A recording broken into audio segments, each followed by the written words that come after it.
আমাদের কাজের সুবিধার্থে আমরা একটা ক্রোম এক্সটেনশন অ্যাড করব। আমরা ব্রাউজারে গিয়ে লিখব ট্যাব রিসাইজ এক্সটেনশন, দেন একটা প্রথম লিঙ্কটাতে ক্লিক করব, add Chrome, add extension, then extension ready হয়ে গেল। এক্সটেনশনে ক্লিক করে এটাকে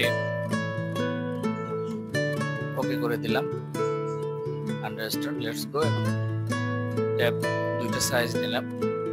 আমি দুইটা ট্যাবে এখন কাজ করতে পারবো।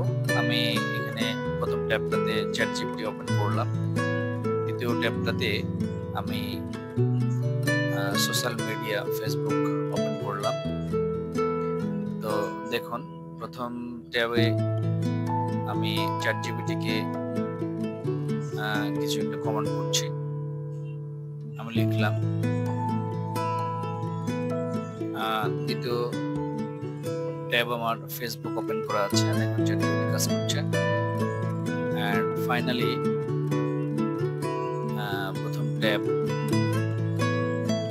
চ্যাটজিপিটির সঙ্গে আমার কনভারসেশন হচ্ছে, এবং দ্বিতীয় ট্যাবটাতে আমি